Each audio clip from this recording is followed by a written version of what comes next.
ট্রাভিসেটকে আটকে রাখতে পারবেন না আপনি। সে হয়তো যদি ৩০-৪০ করে ফেলে কুইক করে করুক। অস্ট্রেলিয়ার বেস্ট বোলিং লাইন আপটা এখনকার সময়ের যেটা সেটাই কিন্তু খেলছে আমাদের এগেনস্টে। ২০০৩-এর কথা বারবার টেনে আনছি এই জন্য যে আমি ওখানে যে ২৫০ করেছিলাম, আমি যদি আপনি বোলিং আমার রানের অ্যানালিসিস করেন সেখানে দেখবেন আমি ম্যাক্সিমাম রান করেছিলাম স্পিনের এগেনস্টে ৭০ রানে ৭ উইকেট। আমার মনে হয় এটা কিছুটা টাফ, অসম্ভবই বলবো, বিকজ নিশ্চিতভাবে টিম প্ল্যান সেটা করা হচ্ছে। এখানে অ্যানালিস্ট রয়েছে, কোচটা রয়েছে, যারা এখানে এক্সপিরিয়েন্স প্লেয়ার আছে তারাও অ্যাডভাইস করবে। সো ট্রাভিসেটের এগেনস্টে অ্যাটাকিং না, তাকে কীভাবে আটকানো যায়, তার উইকনেসটা কোথায়, সেখানে যদি আমরা আমাদের ডেলিভারিগুলো করতে পারি হয়তো সে কুইক রান করে দিবে, কিন্তু ওই রানটা বড় করতে পারে না যেন, সেটা ইনশিওর করতে হবে। ট্রাভিসেটকে আটকে রাখতে পারবেন না আপনি। সে হয়তো যদি ৩০-৪০ করে ফেলে কুইক করে করুক, কিন্তু তারপরেও যদি তারা উইকেটটা আমরা নিয়ে নিতে পারি সেই রানটা আর বড় করতে পারবে না। ২৩ বছর আগে হ্যাঁ, স্বাভাবিকভাবে অনেক পুরনো স্মৃতি। আমিও তখন ন্যাশনাল টিমে জাস্ট ১ বছর হয়েছে, তারপরে অস্ট্রেলিয়া ট্যুরটা পেলাম। ওই সময় সেরা বোলিং অ্যাটাক ছিল বলতে হবে। অস্ট্রেলিয়া যদি একমাত্র নাম দেখি, শেন ওয়ান হয়তো ওই টেস্টে খেলেনি, ওই টেস্ট সিরিজে খেলেনি, ম্যাকগিল খেলেছিল, সেও নিশ্চিতভাবে ওয়ার্ল্ডের one of the best spinner ছিল। আর পেস বোলার যারাই ছিল, ম্যাকগ্রা, গিলিসপি ওপেন করেছে, চেঞ্জে আসলো ব্রেটলি, ওয়ার্ল্ডের থ্রেড যদি বোলিং অ্যাটাক ধরা হয় তখন সেটাই সেরা ছিল। সো স্বাভাবিকভাবে ওই বোলিংয়ের এগেনস্টে আমাদের টার্গেট ছিল যে কীভাবে ম্যাচটাকে আমরা লম্বা করতে পারি।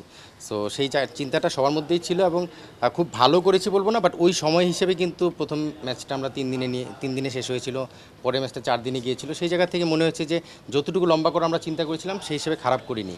হয়তো যাওয়ার আগে অস্ট্রেলিয়ান মিডিয়া বা লোকাল মানুষজন চিন্তা করেছিল তো 2 দিনে টেস্ট শেষ হয়ে যাবে, তো সেই জায়গা থেকে 3 দিন নেওয়া, 4 দিন নেওয়া, সেটা কিছুটা ইমপ্রুভমেন্ট দেখায়। আমার মনে হয় সেই সময় ওয়ার্ল্ড ক্রিকেটের যারা ডোমিনেটিং বোলিং লাইন আপ ছিল তারা ছিল, ঠিক একইভাবে অস্ট্রেলিয়া যদি এখনকার বলি, এখনকার যারা নামগুলো প্যাট কামিন্স, হেজেলউড বা স্ট্রাইক যাদের বলি, এরাও কিন্তু ওয়ার্ল্ডের এখন ডোমিনেটিং ক্যারেক্টার।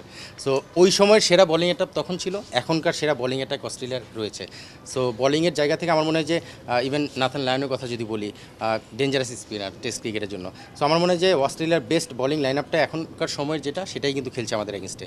সো আমার মনে হয় যে খুব টাফ টাইম দিবে আমাদেরকে, যেটা আগেও দিয়েছিল 2003-এ, 2026 এসেও তার ব্যতিক্রম হবে না, টাফ টাইম দিবে। বাট ব্যাটসম্যানরা এখন অনেক সচেতন এবং একটা বড় অ্যাডভান্টেজ হচ্ছে আমাদের এই ব্যাটসম্যানরা এখন তাদের সম্পর্কে জানে, আমরা কিন্তু জানতাম না, সেটার সঙ্গে কম্পেয়ার করলে আমাদের ব্যাটসম্যানরা জানে এবং অ্যানালাইসিস করার অনেক সুযোগ রয়েছে, কিছুটা আইডিয়া নেওয়ার সুযোগ রয়েছে।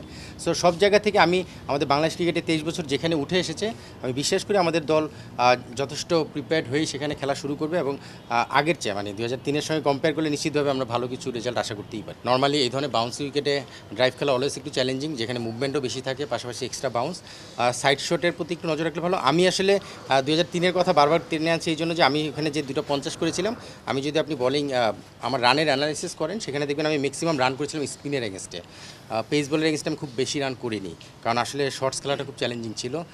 সো এক্ষেত্রেও কিন্তু হয়তো পেস বলার এক সাইড থেকে কন্টিনিউ করবেই, শর্টস খেলা কিছু বল আসবে, বাট শুরুতে আমার মনে হয় যে বল ছাড়ার অভ্যাসটা যার ভালো সেইখানে সার্ভাইভ করার কাজটা খুব সহজ হবে, বিকজ আমরা ধারণা করছি যে এখানে উইকেটে ট্রু বাউন্স থাকবে। এবং ডারউইন আমি 2 বছর আগে টপ এন্ড টি20-তে আমরা যখন গিয়েছিলাম, আমি টিমের সঙ্গে ছিলাম সিলেক্টর হিসেবে, তখন আমি দেখেছি এখন উইকেটটা কিন্তু ডিফারেন্ট। সেই 23 বছর আগের উইকেটের সঙ্গে এখন ডারউইনের উইকেটে মিলানো যাবে না, এখন অবশ্যই তার চেয়ে অনেক বেটার উইকেট আমি দেখে এসেছি। সো সেই জায়গা থেকে আমার ধারণা ট্রু বাউন্স থাকলে ব্যাটসম্যানরা যদি ছেড়ে খেলতে পারে, মানে ছাড়ার জায়গায় যদি তারা কনফিডেন্স রাখে যে আমি ভালো বলটা ছাড়বো যেটা উইকেটের উপর দিয়ে যাচ্ছে বা সাইড দিয়ে যাচ্ছে, ওই বল ছাড়ার যে বিষয়টা সেটা যদি কনসার্ন থাকে, আমার মনে হয় এটা বড় রান করা সম্ভব। এই ওয়ার্ল্ড ক্লাস বলার যারা, তারা কিন্তু লোভনীয় বল করে, মানে একদম মনে হয় যে হাফ বলি বল, যে বলটা আসলে হাফ বলি না, একটু দূরে এবং বলটা একটু এক্সট্রা বাউন্সের সঙ্গে মুভমেন্ট থাকে, সেই জায়গায় বল ছাড়াটা, ওই ড্রাইভিং স্লটের বলটা ছাড়াটা খুব জরুরি। যদি আমি প্রচুর শর্টস খেলতে থাকি, টেস্ট ক্রিকেটে যেটা হয়, একটা বলার কিন্তু চায় তুমি আমাকে 3-4 মারো তারপরে আউট হয়ে যাও। সো সেই জায়গায় যদি বলার ওই লোভনীয় বলটা করে, আমরা ব্যাটসম্যানরা যদি সেই লোভটা সামলাতে না পারি, তাহলে কিন্তু 1-2-4 মেরে শর্টস খেলে আউট হয়ে যাওয়ার ভয়টা ঘটনা করতে পারে। সেই জায়গা থেকে আমাদেরকে রান করার ব্যাপারে কনসার্ন থাকতে হবে যে আমি কোন জোন দিয়ে কোন শট দিয়ে রান করতে চাই। মানে অ্যাটাকিং খেলা বা আমরা যদি এখনকার ক্রিকেটের সঙ্গে দেখি দিনে 300+ রান করা, এই ক্রিকেট কিন্তু চলে এসেছে। সো সেই জায়গাটায় কোন বলে কীভাবে রান করবো বা কোন জোনটা আমি রান করতে চাই, ব্যাটসম্যানদের এটা চিন্তা করা খুব জরুরি। যখন টেস্ট খেলতে যাচ্ছি, টেস্টের প্যাটার্নটা আমাদের ক্যাচ করতে হবে, তাহলে তো আমি বড় টেস্ট প্লেয়ার হবো। এটা করার মতো অ্যাবিলিটি তাদের আছে, বিকজ তারা প্রমাণ করেছে, তারা BCL বা NCL যেখানেই খেলেছে তারা কিন্তু পারফর্ম করেছে। ইভেন সৌম্য যখন লাস্ট NCL খেলেছে তখনও কিন্তু পারফর্ম করেছে। সো লম্বা ইনিংসটা কীভাবে খেলতে হয় সেটা কিন্তু সে জানে। এখন হলো ওই কন্ডিশনের সঙ্গে নিজেকে অ্যাডজাস্ট করা, ওই বলারের সঙ্গে এবং সেই উইকেটের সঙ্গে নিজেকে অ্যাডজাস্ট করা।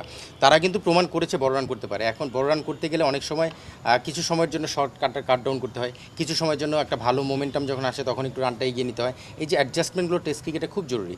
70 রানে 7 উইকেট, আমার মনে হয় এটা কিছুটা টাফ, অসম্ভবই বলবো, বিকজ এই কন্ডিশনে আমাদের যারা বোলিং করছে তারা কখনো খুব বেশি বল করেছে আমি বলবো না, লাইক এবাদত, খালেদ, তাসকিন যারাই আছে, ইভেন মুশফিকের কথা যদি বলি, পেস বোলারদের কথা স্পেশালি বলতে চাই, তারা আসলে এখানে হয় না যে এই ধরনের পেস কন্ডিশনে কিন্তু বোলিং করার আলাদা একটা এক্সপিরিয়েন্স লাগে, কোন লেন্থে করতে হবে, কোন লেন্থ থেকে কীভাবে ব্যাটসম্যানকে সেখানে বিট করতে হবে। সো ট্রেডিশনাল লেন্থ আর এই কন্ডিশনের লেন্থ কিন্তু একটু আলাদা হয়। সো সেই জায়গাটা অ্যাডজাস্টমেন্টটাও জরুরি। সো সেই জায়গা থেকে 70 রানে 7 উইকেট, অস্ট্রেলিয়ার যে ব্যাটিং লাইন আপ, সেই ব্যাটিং লাইন আপের এগেন্স্টে আমার মনে হয় যে অস্ট্রেলিয়াকে 70 রানে আউট করা খুবই কঠিন, বাট ক্রিকেটে অসম্ভব কিছু নেই। যদি এটা হয় তাহলে স্বপ্নমূর্তি মনে হবে আমার কাছে।